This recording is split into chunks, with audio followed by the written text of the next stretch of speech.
when you have a struct and you have a couple of members in that struct, in memory, they all have an offset from the beginning of that struct. So if you imagine memory as a big array of bytes, if you put a struct at a certain position, maybe it has two fields and there are two ints. The second field will be at that struct position plus the size of the first int. Hello everyone, welcome to the Game Engineering Podcast. Today I am joined by Seb from Asteroid Lab, who made the game Terraformers. It's a strategy game with roguelike elements in which, you guessed it, you're terraforming Mars. The video starts a little bit abruptly because we had some networking issues and the first couple of minutes are unusable, but other than that, it's all great. I hope you like the show. The global state considered evil. I think that's an interesting debate in the programming world, because yes, a lot of issues stemmed from people putting everything in like global variables, global context, and then messing around with them. But I think that you need to be aware that the cure might be worse than a disease, and if you disregard using global context entirely and make a lot of abstractions, it might be just so difficult. So you're saying that Terraformers leans on using global context and for lots of things in terms of like, okay, what is the source of truth, for example, for the cards the player is having, right? Yes, not for that, like we use a global state for the state of the game. So Okay, for the state of the game. And we were mentioning systems like dependency injection before the episode. Like, what are your thoughts on this? Are Terraformers using dependency injection in Unity or not really? no, not at all. Like if we're talking about like dependency injection frameworks, like Zenject, for example, not at all. I tried Zenject a long time ago when I was still like a believer in object-oriented programming, which I'm not anymore. Or I think it has its uses, but I'm not. I don't program in object-oriented anymore. And no, we don't use dependency injection. I think if you have two systems and you want to decouple them, one way is through global state, kind of counterintuitively. Like if you don't tie the data to the logic and have thousands of objects like spread out in the code base, yeah, let's say we want to do in Terraformers, you have objectives during the tutorial, and they are just a bit of a state. Like for example, it triggers when you reach a certain step of the tutorial, and the objective is you have to have more than 10 foods in your stock. This is one piece of states that is stored globally, and so the UI that will display the objective can just poke at this list of objectives in the global state, and when it notices that one is added, it can spawn. So if we are talking in the context of Unity, it has to spawn an object that will represent the quest, animate it, and all the animation state is local to the objective display code.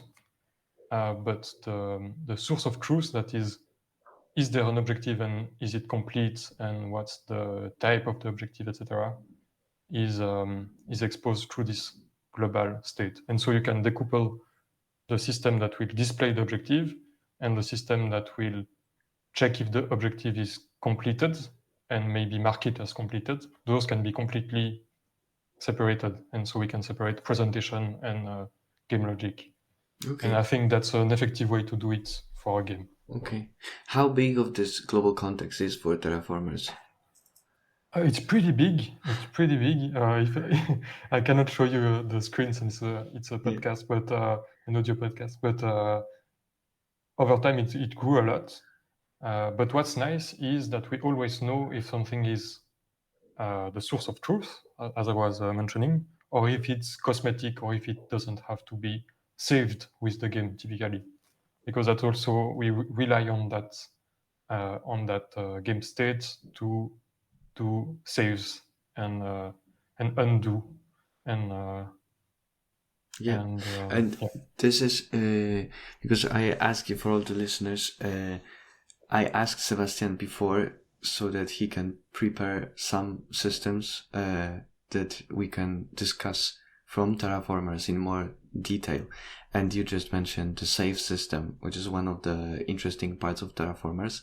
And yeah, tell me about save system. Why it's cool, what it does, what's interesting about it.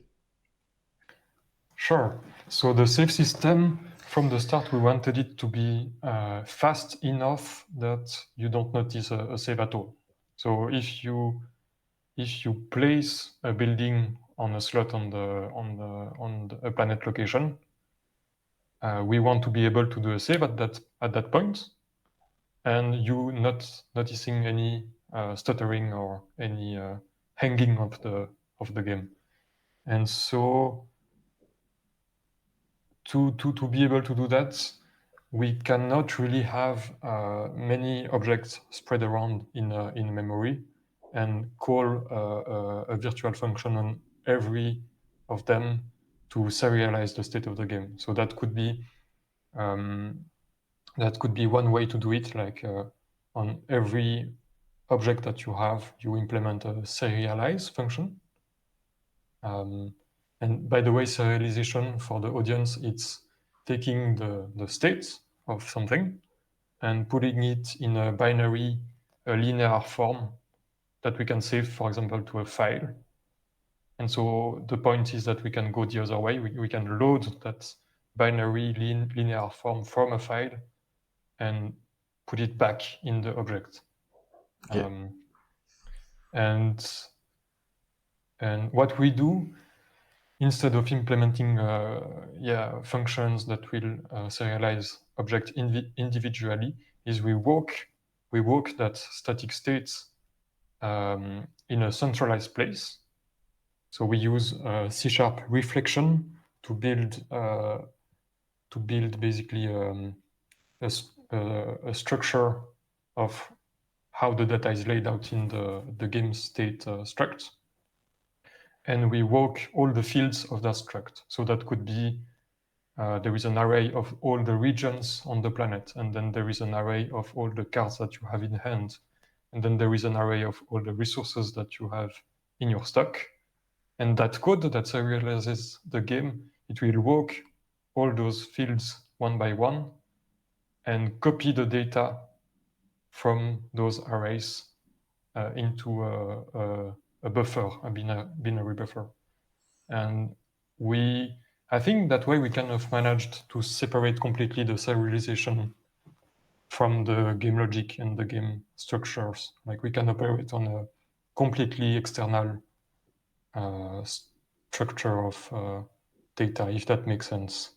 And how do you know when something is eligible for saving and when it's not? Because if you mentioned the other way, the typical way, you could have, for example, an interface and implement an interface so that this is serializable and this is not.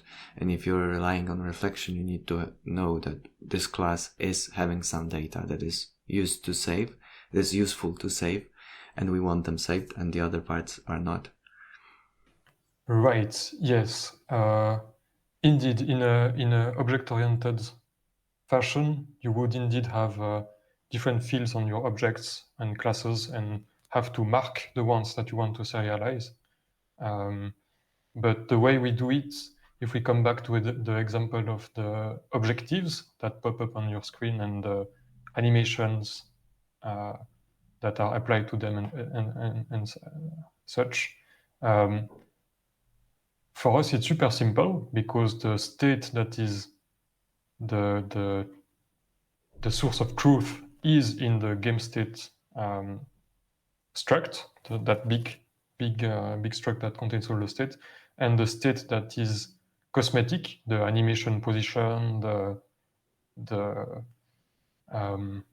effects playing and such, they are all in the presentation layer, and we don't have to serialize that at all.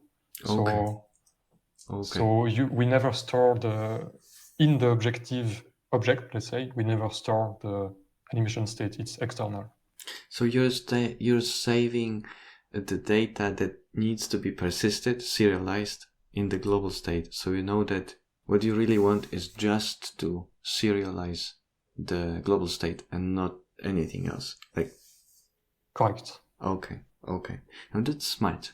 And this is what I love. Like, there are places in engineering, like software engineering, development, programming, where you can make a convention, and this convention gets you so far. And yes, it is easy to break this convention. You can, if somebody doesn't know that, it can mess up this convention and it will cause trouble.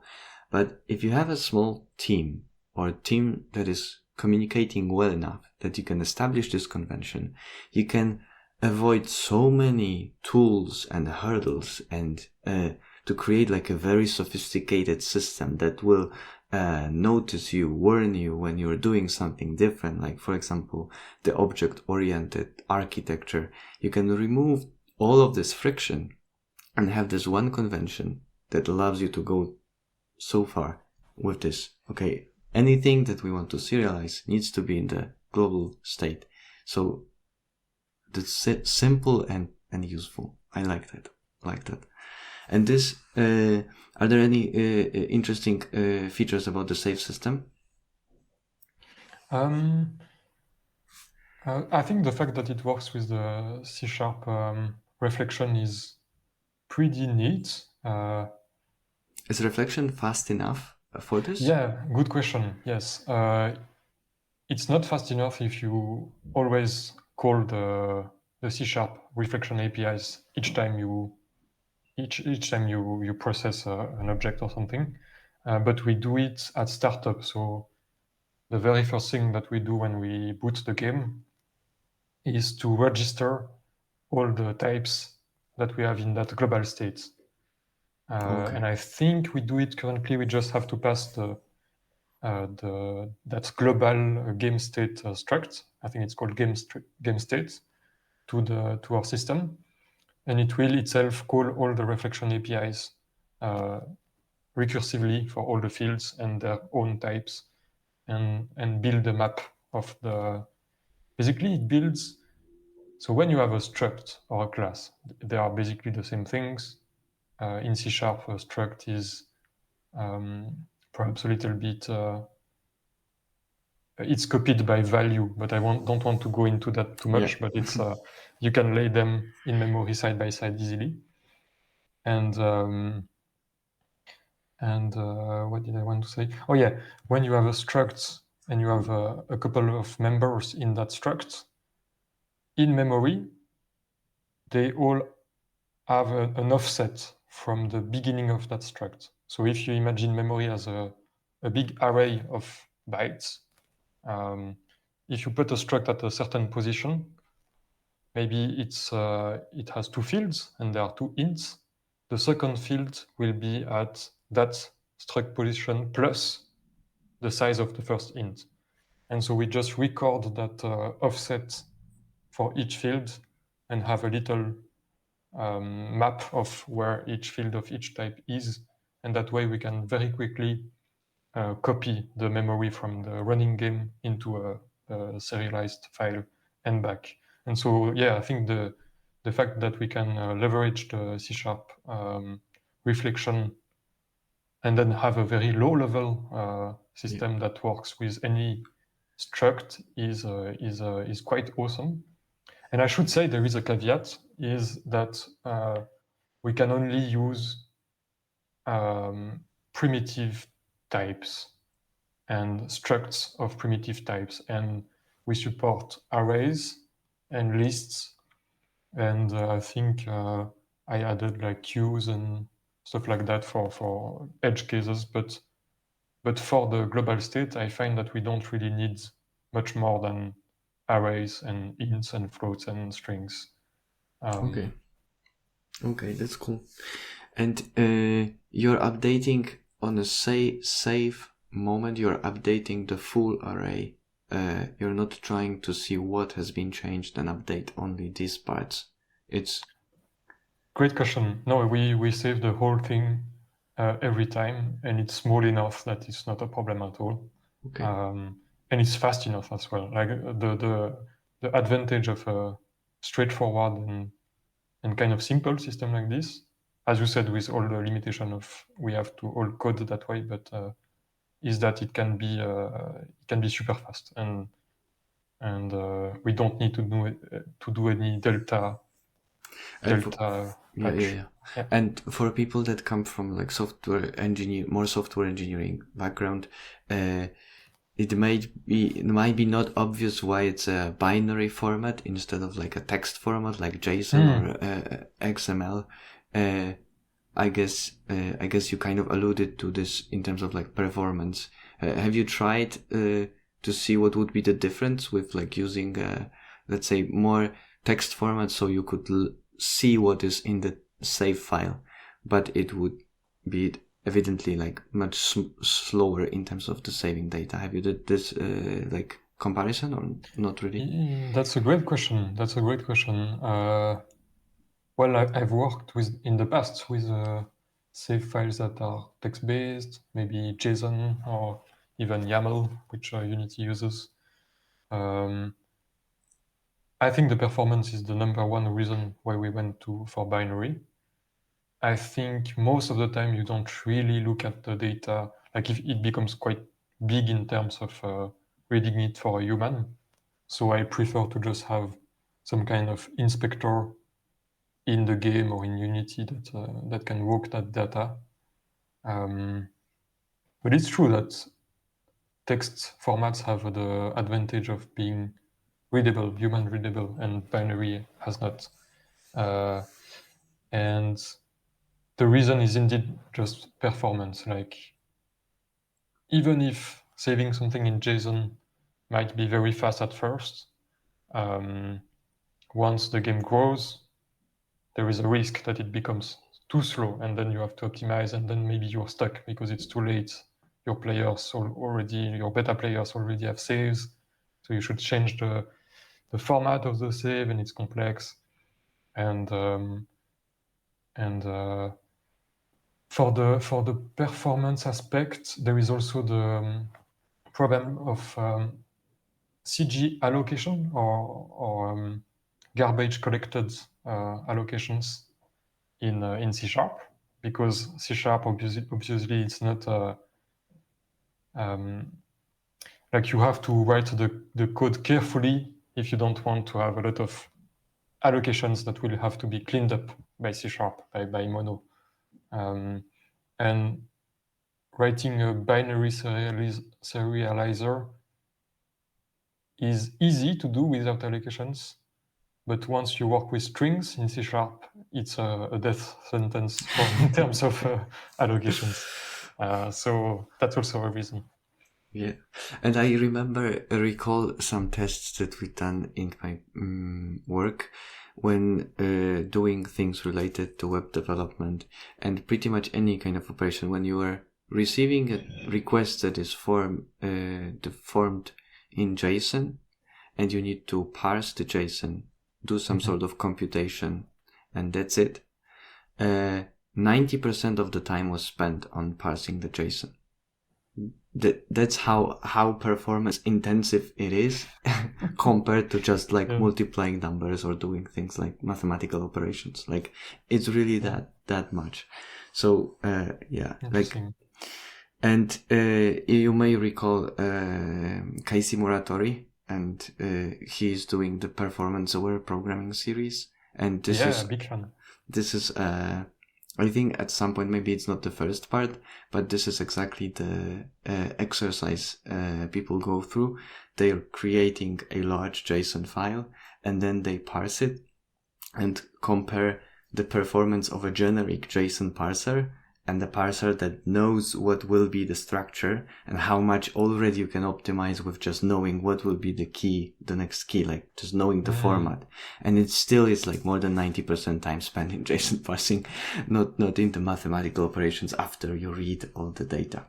So yeah, that's. And if you wanted to break free of JSON and like do the most performant thing, I think you could just dump a representation of the, I don't know if it's floating point numbers, could be just raw binary representation of the floating point numbers in the file, and just load it in one chunk, and that would be the fastest.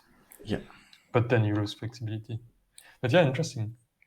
Oh, and one thing I want to add, because maybe I'm making it sound a bit simpler than it is, there is a problem with any kind of serialization system, which is backward compatibility. So let's say we ship one version of the game, somebody does half a run, and they save the game. But then we make a patch and we change how some data is arranged in the game state. Then we have to make sure that we can still load that save and not break everything. And we did that by saving, along with the save file, we saved the actual structure of the game states that we determined by walking the state struct with a reflection. We save that at the beginning of the file, and so when we load an old file, we can compare the two state trees and deserialize the correct offsets into the correct destination offsets. So if it's the same, we just memcopy basically, if possible. And if it's different, we go one field at a time. And if one was deleted, we skip over it when reading the binary. And vice versa, if one was added, we initialize it to 0 probably. And then we can have migration code that will look up the old value and replace the new one or so. So complexity arises at that point as well when you write a serialization system. But I'm pretty proud of the one we got working.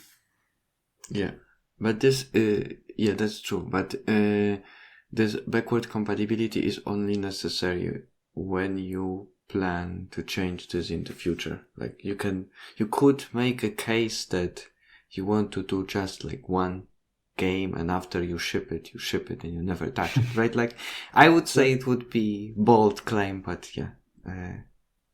You did DLCs, right, for Terraformers recently. So yes. You needed to change things, and in practice we needed to change quite often, actually, add some stuff. I don't have a specific example, but we did some free updates as well, which added some functionality, some game mechanics. So, but you're right. It could be an interesting approach to say, during development, I don't migrate my saves. But it also poses the problem of the development team. Maybe the game designer was testing the game and he wants to, or they want to pick up at some point, but with a bug fix, and you had to change the structure for some reason, and then it doesn't work anymore. So it's also handy to make it work for the dev team.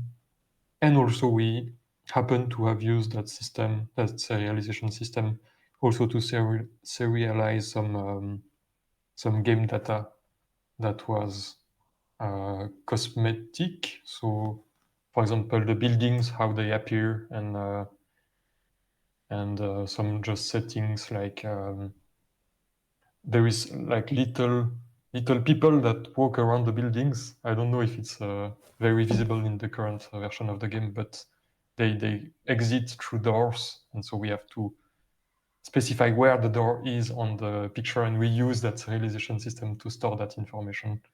So it was also good for us during development to be able to have backward compatibility for those kind of stuff. Yeah. I'm getting convinced that backward compatibility is quite important even for the just the development team to reiterate quickly and be able to save that. Okay, let's turn to the undo mechanics, right? Yeah. So Okay. the other system that we want to talk about. Tell me a little bit more about like where does it fit in? This is in the game, right? Like during the gameplay, because save system, let's say, is kind of like outside gameplay mechanics. Let's talk about undo. On a technical level, the undo mechanic or the undo feature uses the save system. So basically, instead of saving the game state to a file, we save it to just a binary buffer in memory. And we have a list of those, like a queue of the last actions that you did. So let's say you build a farm in your city. We record the game states just before you build a farm, or we already have a previously recorded game states. And when you build a farm, we toggle a flag that says an action was performed, and at the end of the frame, we save the states to memory, to a binary buffer. And when you undo, when you click the revert button, we load the previous state. If you do another action, we will record a state, a snapshot for that action. And if you press undo, then we will load the state after you build the farm. So you can go back to it. So it was nice that the save system was performant also for this, because then we have to save after each action to be able to revert to that state.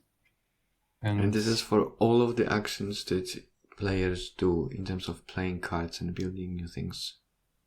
Yes. Some actions are not cancelable, because if you explore a location on the planet and you don't know what you will find, if you're not happy with that, with what you find, we don't want that people can just revert and explore somewhere else. So for this kind of stuff where the outcome is not predictable, we don't allow a revert. But for all the other actions, you can undo. And at the end of the turn, when you press next turn, we wipe that queue of game states, so it doesn't grow ad infinitum. It's just for the current turn that you can go back in time. How big is it? The game state? Yes. I think it's a couple of kilobytes. Okay. So I would suspect maybe a bit more. I would suspect that it might grow quite large, right? If you're doing, you can. Yes and no. Like at the end of the day, it's a strategy game, so it's all state that you as a human must be able to have in your head in a way, or at least it's a manageable amount of states. It's not too crazy. I should check the actual size of a save. I don't know from memory, but it's not that much. And what we do also is we compress it. I think we added that at some point just to be sure. We compress it with an algorithm called LZ4, which is a very fast compression and decompression algorithm that reduces it by, I think, 60% or more. And you're compressing the save files, not the buffers in memory, right? Like this is. Good question. I think we also compress the buffers. I think. Okay. We just pass the memory range to LZ4, and it spits out a smaller version. Okay. Okay. What are the problems in general that you encountered while developing Terraformers that are interesting in terms of, I think we discussed the rendering parts, right? Tell me more about what was difficult. With the rendering, Well, we have a one shader for the planets that must be able to show the oceans, and we have the planet Mars has a color map, but also a height map and a normal map, and we use those maps the height map specifically to know where to put the ocean and where to put the land. And also when you have forest on Mars, at what height we should start seeing forest and at what height it should stop. We do that partially in the shader. So we had some optimization to do there, but it's nothing too crazy, so it was not that much of a problem. I think the one pretty useful optimization that we did was to make sure that our UI was not emitting too many draw calls. So you might know that, but the draw calls are all the commands that the CPU will send to the GPU, basically, to simplify a little bit. And every time you draw something with a different material or a different texture or shader, you have to emit a draw call. And so the UI was made in a pretty naive way at first. Like we just import the images of the UI in Unity and throw them we use the old quote unquote UI system. And obviously, if all those images that have to be drawn are different, then Unity will have to emit draw calls each time it has to draw something different. And the solution to that is to put all those images in an atlas. So an atlas is a big image that contains all the smaller images, and then the game engine can draw every element that are from the same atlas in one draw call, in one batch. How do you do it in Unity? In Unity, there is a way to do it automatically. So let's say, for example, for the cards, again, the cards that you see at the bottom of the screen, I wanted to improve the speed at which they were drawn. I looked up in the Unity hierarchy what sprites were attached to every part of the card, and I put all those sprites in a common folder, like organize them a little bit, and then in that folder in the assets, I created a 2D atlas, I think it's called. And the 2D atlas, you can specify which sprites it should pack and click pack, and then Unity will just arrange them as close as it can in one big image and replace for you all references at build time or at play time. So and then Unity itself knows where in the atlas the given texture is for a given card. Okay, so that's exactly, because if you were to do this from your end, like you would need to do this lookup part as well, right? It's after you merge all the textures, you would need to, on the rendering part, you would to know, okay, I should render the texture that is like let's say 5 cards from the left and then 2 cards from the top, and select this one. And this Unity can do automatically for you. So that's the useful part for using engine abstraction, right? For this. Absolutely, yes, exactly. Okay. But you can also implement that yourself quite easily. Like it's a matter of generating geometry with the correct UV coordinates. So when you map the texture atlas to the geometry, which consists of points, you can say for each point the coordinates in the big atlas image that you want to correspond to those points. Does it influence development negatively in a way that if you add more textures and sprites, you need to regenerate the atlas, right, every time? Yeah, but thankfully the Unity does it I think each time you press play, if it detects any changes, or Okay. each time you re-import the assets simply. Okay. Or you can configure it for to do it at build time. But Okay.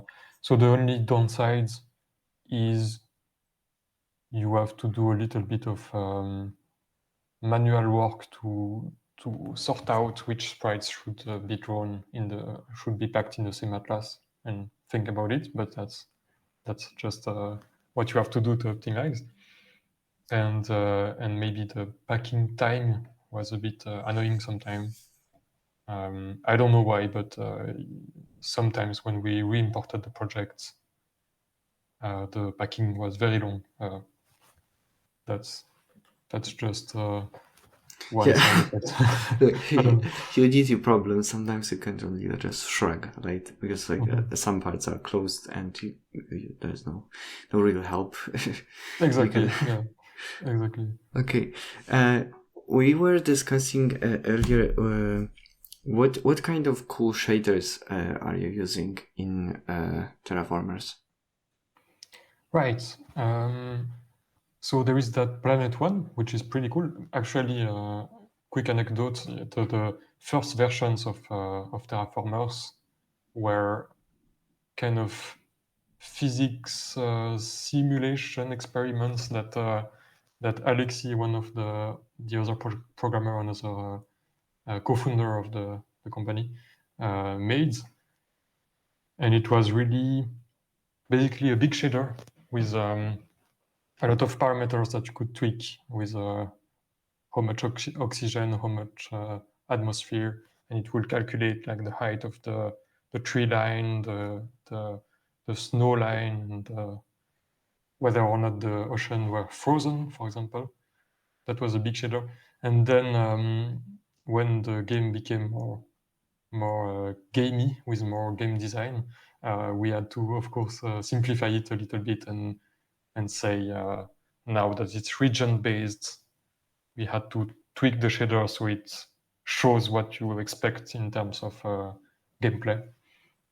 But it's still at its core, it's still that big shader. That would be an interesting shader in our game. Was it too artistic in the first version? Like, because Too artistic? yes, like in what way you would need to tweak it to the gameplay? So right now, yeah, it was too continuous. So right now there is like sections in the planet that you can put forest in, for example. And so of course we have to make it very clear that the forest is only in this section. Okay, understand. Okay. And make it readable in the gameplay sense. Okay. Same for oceans. It has to match the border of the regions while still looking kind of organic. So we cheated a little bit on that. We manipulated the height map in the shader a little bit How make the. How did you do the borders of the different sections on the Mars? The lines, you mean? Yeah. The overlay? That's meshes that are generated. So we have multiple spheres for the planet, or rather, we have one sphere for the surface of the planet, which is an icosahedron that is split in many times, and we use that sphere to determine. Like I think we do. It's starting to date a bit. We've done that years ago, but I think we do some kind of flood fill. So we pick centers for all the regions, and from those centers we do a flood fill simultaneously from all the centers, and try to generate groups of points that represent one region. And then for the actual lines that you see as an overlay, we walk for each region, we walk those points we work at the limit between two regions and generate a mesh. Okay. Basically, I don't know if I explain it well, but maybe you Okay. get the concept. Okay. No. I think I got it. Like, you select randomly some points, and then you fill as long as they become to touch the points themselves, right? So that you can kind of like a Voronoi shape with the Exactly. with the map, and then you look for the intersection of these things to generate a mesh that will represent the line between the sections. Okay. Exactly. Okay. Well put. Yeah, that's Oh, planet shader. Yeah. yeah. Oh, yeah. I think you were gonna ask about the buildings. Yes, the building shader. Yeah. Yeah. So we have an artist, Ludovic Rossier, who made most of the small buildings that you see in the planet locations. So to give a little bit of context, you see the whole planet, but then you can click on one of your cities, and the camera kind of zooms in and transitions to a 2D view of the interior of the city. For example, it can be inside a crater where there is little slots in front of you where you can place the different buildings. So a farm, a building that produces science, maybe a school, stuff like this, an entertainment center or a pool. So your population is happy. And all those buildings are 2D illustrations, but they have to match the lighting of the location they are put in. So if it's in a crater, maybe the sun is pretty bright and the ambient lighting is kind of reddish. But if it's in a lava tube, so those big structures that are underground, like a big cave basically, that was produced by lava that used to flow under the surface. If you're on a lava tube, then the direct light is much lower because, or maybe you don't have any direct light, and the ambient lighting is more maybe darkish or even a bit purple, I think, in Terraformers. And so it will be very time consuming if the artist had to export each building for each lighting conditions. So what we came up with is he does a version of the building without much shadows, a little bit still because it brings some character, but without the direct lighting. And he does another layer in Photoshop on top, which is set to the blending mode overlay, I think, something like this, so that the white on that layer, if he paints white, it will lighten the building, the part where he's painting, and if he paints black, it will darken the building. If he paints gray or transparent, nothing will change. And so he's able to paint the shadows basically and the shading of each building independently. And then in Unity, we have as input the basic image without direct lighting, and the lighting image with only the direct lighting. And we do the multiplication and we massage a bit the image. We apply the direct lighting by basically multiplying that lighting image with a direct light color, and we apply the global lighting by ignoring that special map and applying the lighting directly, multiplying directly the color. And there is more to it. We also have projected shadows, and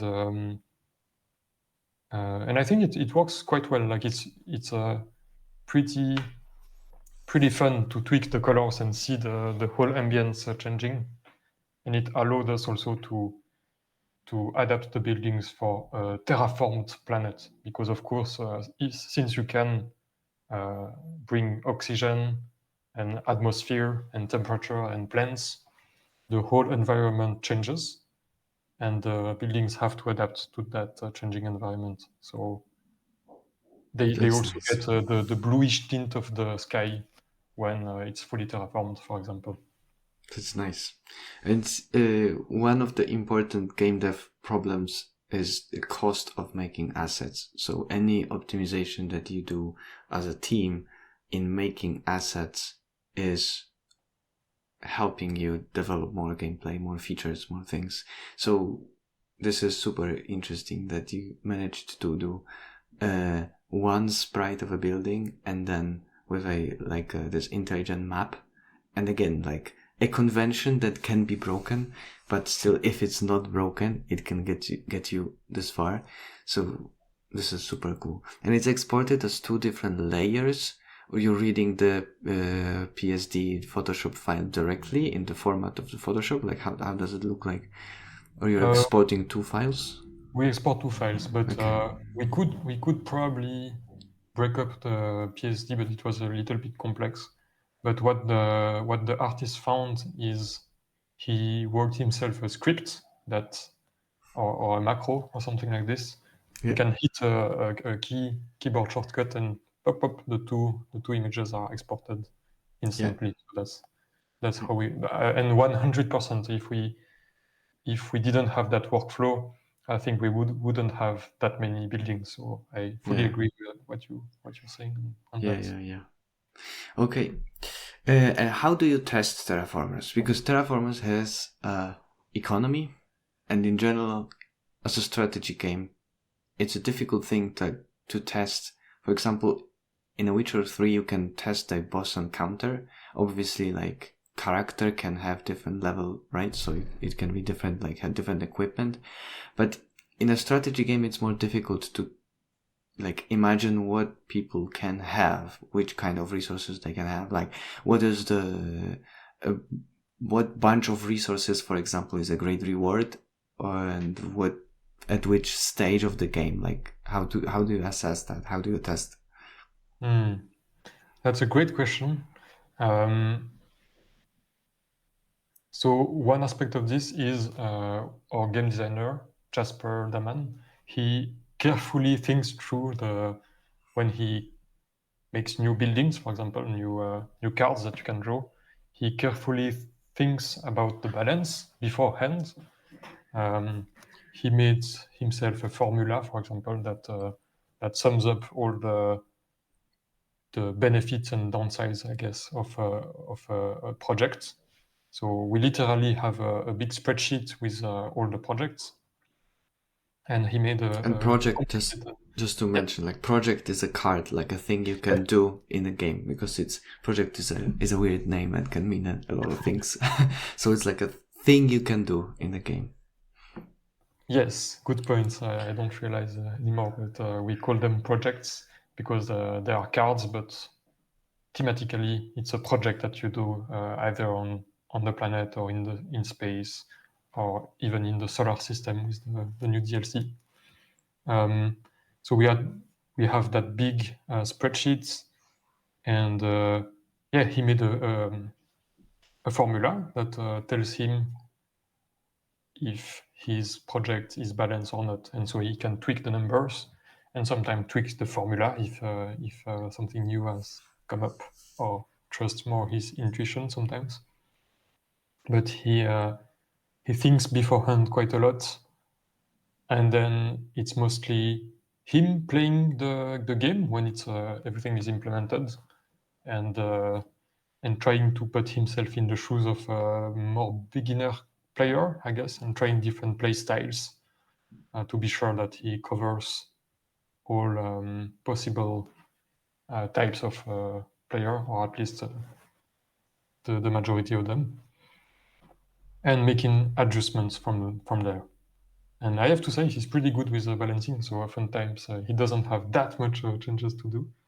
But that's the first step. And then there is feedback from the rest of the team when we eventually play and find it too hard or too easy, or we find kind of an exploit maybe.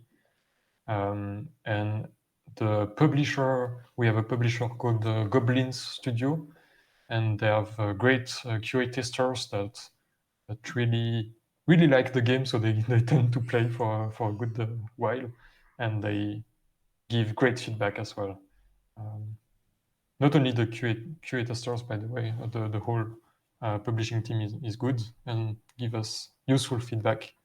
That's the second step. And then when we eventually release an update, the players will let us know very fast that it's too easy or too hard. And sometimes it can be a bit misleading to listen too much to the vocal players, because oftentimes they are the more hardcore players, especially for an update. Like they've been playing for a while, and so. But we try to cater to everyone and to put levels of difficulty so everybody is happy. And I have to say they are already also really, the community on our Discord, for example, they really are very efficient at finding strategies and hacks, and so that's a great help to also have them report back to us what they found.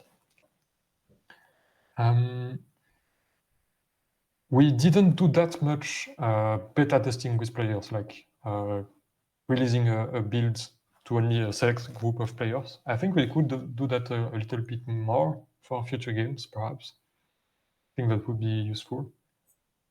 And in terms of balancing, we also had analytics at some point. So a little a server that will just get requests from games each time you finish a turn or finish a game.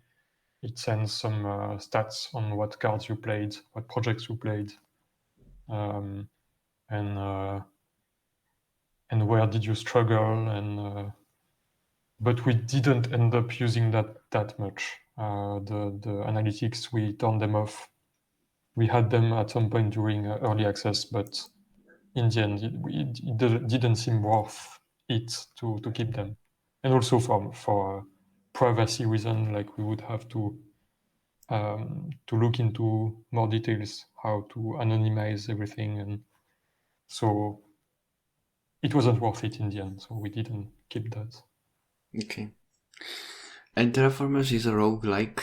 You get to choose from new projects, so cards, each turn, and then you realize those projects in hopefully not making your population despise you and kick you out from your job, while terraforming Mars and making it more habitable.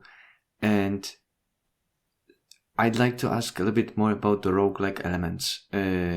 What is the randomized parts of, because like strategy games are usually involve usually the thinking part. So if you take, for example, StarCraft 2, you don't get a lot of randomness happening because you want people to strategize beforehand and execute the strategy. So you don't want a lot of random things, like maybe this marine will shoot the other thing, maybe it won't. Like you don't really want randomness there.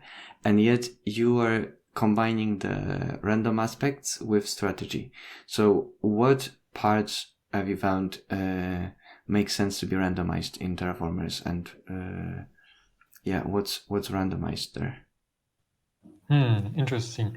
I think the roguelike aspect at first. We say in the official pitch that our game is it has roguelike elements, but it's first of all it's a strategy game. And the roguelike elements, I think, is every game is different. Like when you replay, the map will be, for example, completely different. So the placement of resources on Mars will be different. The city locations themselves that you can settle are different, and you can find interesting new combination of bonuses, or let's say like the layouts in the cities are different, and can have combination of positive and negative things in a city that are interesting. And it's also a roguelike in the sense that when you die, you die, and you don't preserve any upgrades or anything to your next game. So you start from scratch again. What you do get is you unlock some new projects or cards.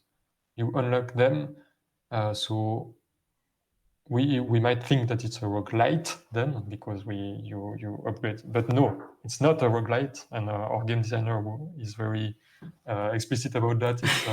It's a roguelike because the projects are not making you stronger. They are balanced with the rest of the projects. It just widens the different strategies that you could exploit, and it gives you more options, but you always start at from scratch, from zero. So that's for the permadeath aspect of the roguelite or roguelike. And then there is the fact that you basically have some amount of uncertainty of how the game will go. So for your example of what did you say, StarCraft? Or Yeah. there is some amount of uncertainty that comes from the other player, the opponent. Like you don't know what the opponent will do, so you have to adapt to that. We don't have that. We don't have an opponent in Terraformers, so we have to generate uncertainty so that there is no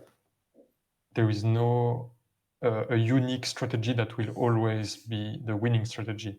Like if there is a single thing that you can do each game that will get you to the highest score, it's not interesting. So we have to add some uncertainty to the game, and we do that through randomness indeed. And so the map is randomly generated. The projects that you draw, the cards that you draw, they are also random. The events that can happen during the game, for example, a Mars shake, a Mars quake, not an earthquake, or some kind of catastrophe, or some kind of positive event can also happen. Those are semi-random. And when you say semi-random, yeah, semi-random, because we don't want the player to just get by chance 3 negative events in a row, for example. That would be kind of unfair. So we have a somewhat hidden luck number that so if you get a negative event, a Marsquake that destroys your buildings, that luck number will go toward the negative side of the number line, and you will have less chance to again in the next turn have a negative event trigger on you. On the other hand, if you play many turns without any negative event, the number will increase. Maybe it's the other way around, I don't remember. And you have a higher chance of getting a negative event. It's actually interesting. I did not think about this beforehand. Like in a strategy game, like a RTS, like StarCraft or Warcraft, you have uncertainty coming from a different player. Mm-hmm. So if you do strategy game that is kind of like even Factorio or something, like you are there for yourself, you need something to change and to mimic this, like you adapting to different circumstances.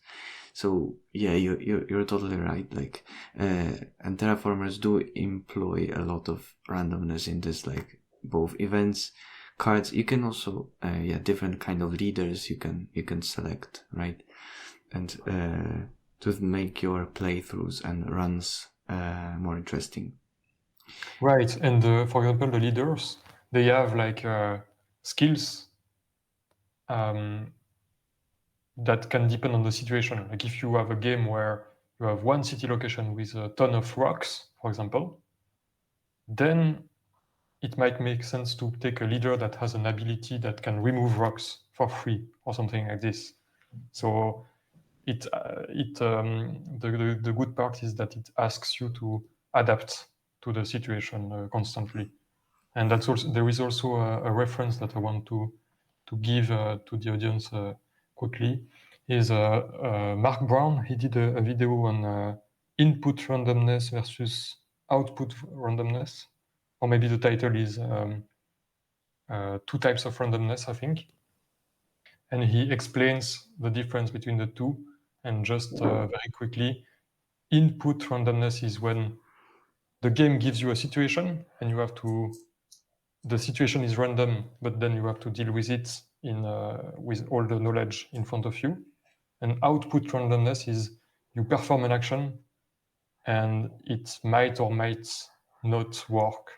Like, for example, an attack with a percentage chance of a critical hit or critical failure. That's output randomness, because you perform an action and then the outcome is somewhat random. And so we try to do as much as possible of input randomness. So in Terraformers, you get a situation and then you adapt, rather than the opposite. And that feels much better in a strategy game. Because of course we don't want player to be upset at the game because they planned something and it didn't go at all in the way they planned. It should be the other way around. Yeah. That's interesting. That's Mark Brown. So this is the GMTK? Yes. Okay. Game Maker's Toolkit, right? The YouTube channel. Okay. Tell me a little bit about you. You're doing a lot of DLC, and you mentioned before that save system and serializing files need to be backward compatible. And what other things need to be in place so that you can make a DLC and not wreck all the things that you've done beforehand, and deploy it, make it work with all the systems put in place beforehand? Yeah, there is multiple ways to approach a DLC.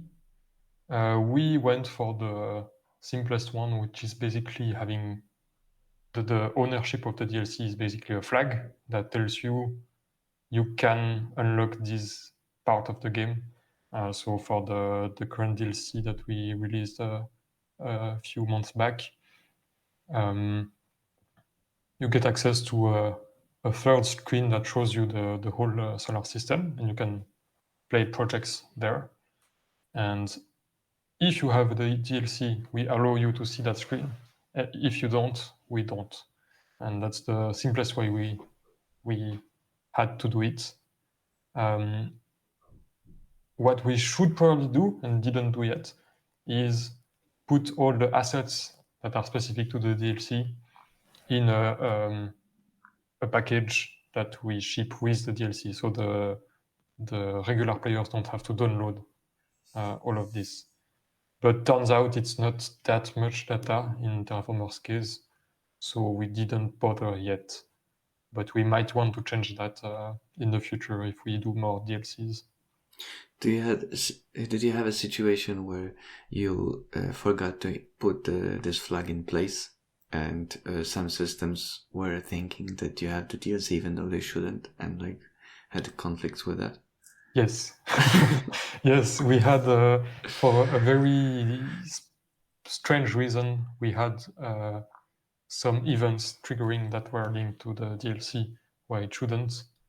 And also, quite a funny one, we had some players that had a rare crash, or not quite a crash, but when in Unity you have an exception that completely fucks up the game loop.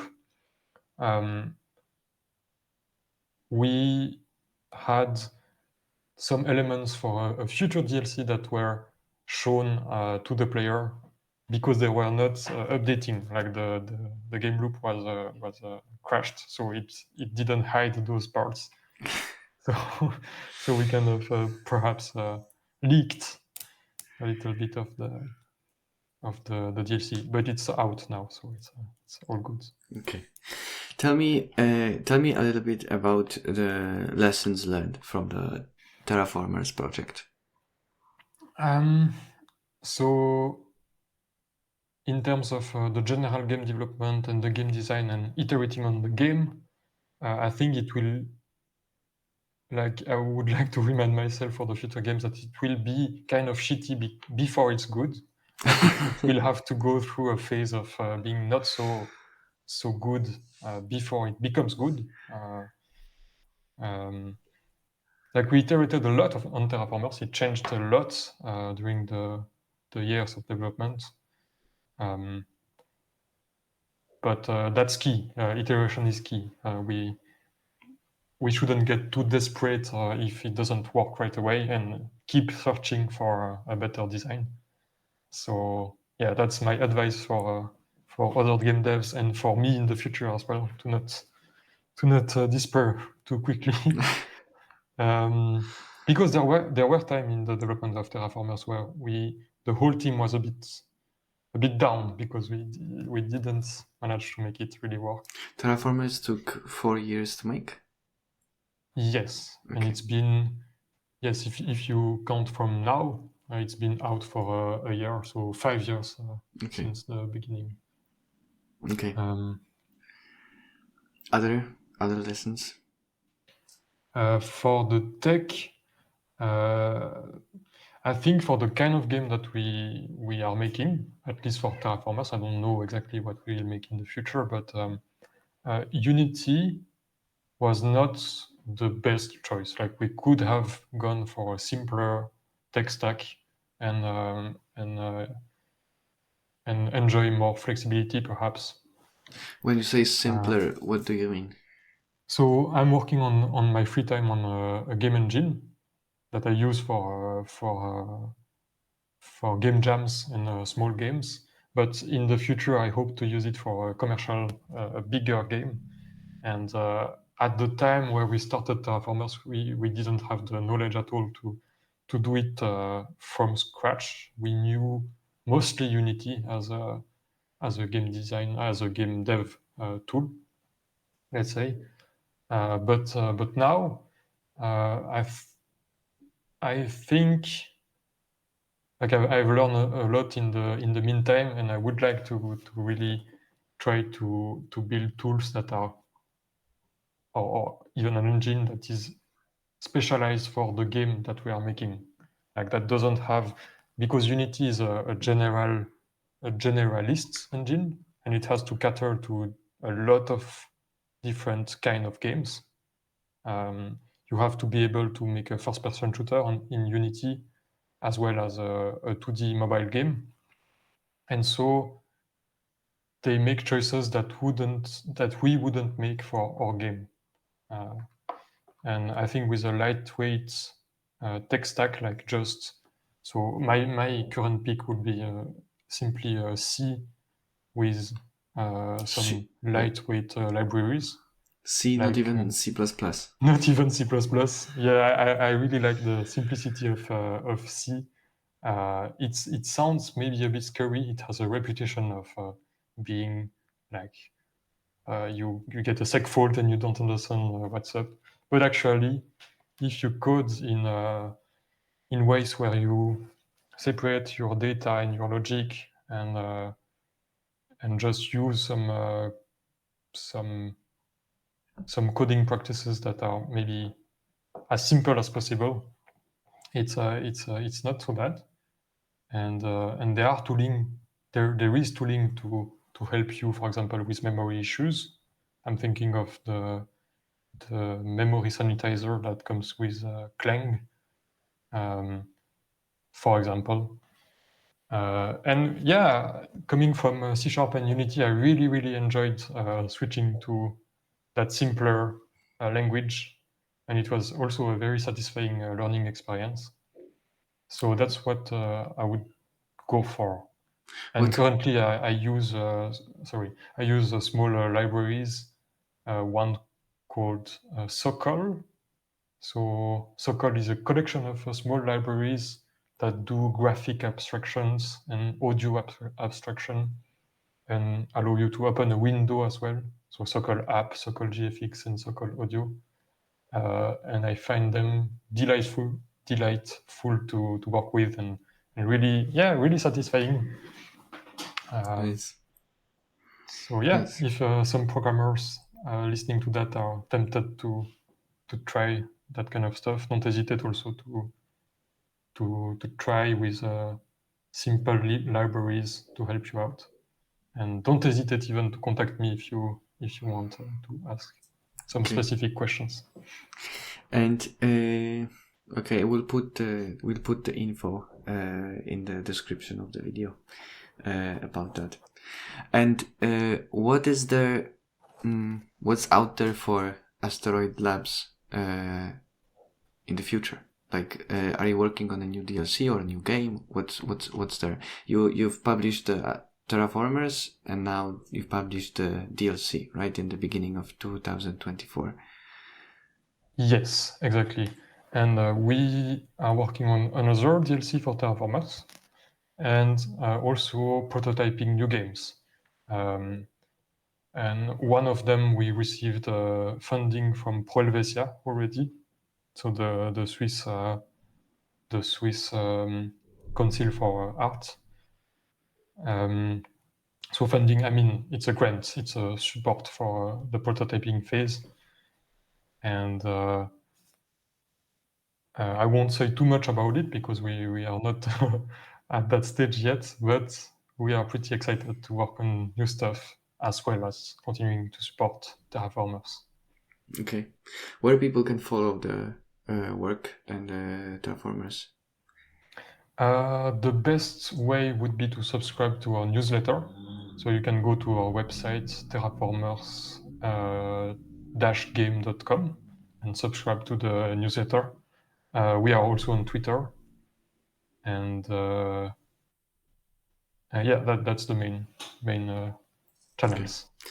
And for the Terraformers, there's a Discord server. Correct. Yes, that's also actually a good point. You can join the Discord also.